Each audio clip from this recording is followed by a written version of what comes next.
sunlight's coming out from the south. Looks kind of nice actually. Still a lot of clouds here though. And with that in mind, what's going on today? I guess anyone around the Quebec City? I know people are worried that they'd lose their drone, for example with flyaways and stuff. How about this one, like a military one that could be anywhere in the city, apparently here anyways. This one says, missing Valcartier military drone could be somewhere in Quebec City. The Valcartier military base misplaced a drone this week, which may be on private property in the Quebec City area. The location of the unmanned aircraft system is unknown at this time. 2nd Canadian Division Support Base, Valcartier said Friday in a news release. How do you just quote misplace it? Do they mean, for example, it landed in the wrong area? Is that the military base said it has reason to believe the drone could be on civilian land within the Quebec City region. The Raven B drone suffered technical problems during training in the Valcartier base areas earlier this week, according to the release. The military base said it's continuing its search for the drone and is asking people in Quebec City area to get in touch if the aircraft is found. Officials say the aircraft poses no danger to the public. The Raven B has a wingspan of 1.4 meters and a length of 0.9 meters, according to the military base. It's no danger to the public, yet people freak out over, again, like a small drone flying over people. How about this one? What would you do if you actually saw this? Would you actually pick it up and say, oh, what is this? Take it home and not realize what it is actually? That's what I'm actually wondering, if most people would actually do that. Post this in, like, I don't know, lost and found classified ad or something like that. But either way, I guess if you're around the area, maybe you'll see this around. This must be drone accident day today. How about this one? It says, Macquarie gets clipped by a drone while filming at practice. It seems like they were trying to use an FPV drone to follow him around as he's skating. And you can see in the background, the guy has the DJI FPV goggles, it seems anyways. And I'm guessing the intention was to have the drone fly past him initially, but for whatever reason, it crashed right into him. It was like, no effect. Man 1, drone 0. It makes me think of all those articles, for example, speaking about things like military counter drones and all that, how to counter even the consumer drones. You can see how fragile they are for the most part. Even in the video here, the guy will say, oh, is it broken completely? They're more worried about the actual drone than the person, just because it's so small and so forth. But in general, people still freak out over small ones like these, even if it's in a controlled environment and all that. I can just imagine now, actually, who's gonna start saying, okay, it's because of examples like these. That's why you need to treat them all like a huge manned aircraft. And it is actually Canada Day soon, but apparently they said there might be huge protests, I guess specifically in Ottawa. This one says, Ottawa police says this year's Canada Day will see unprecedented security responses.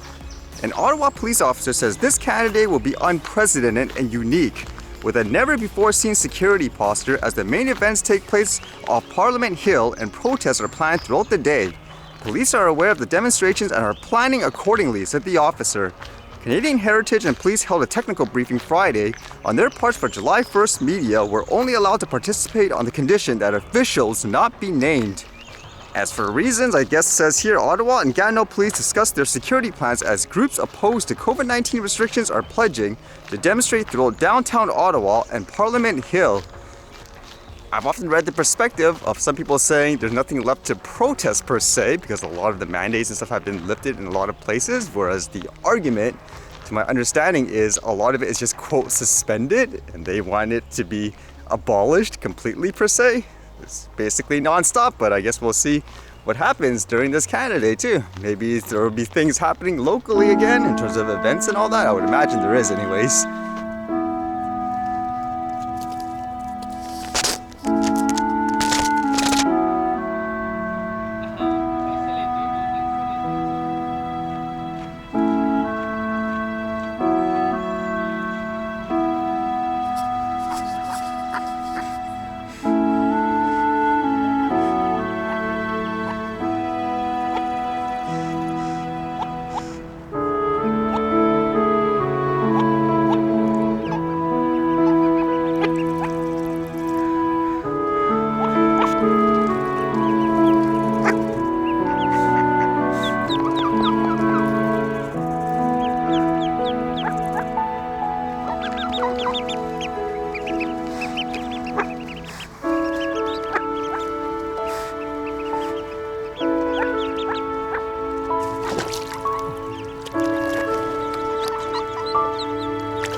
Alright, see you guys later.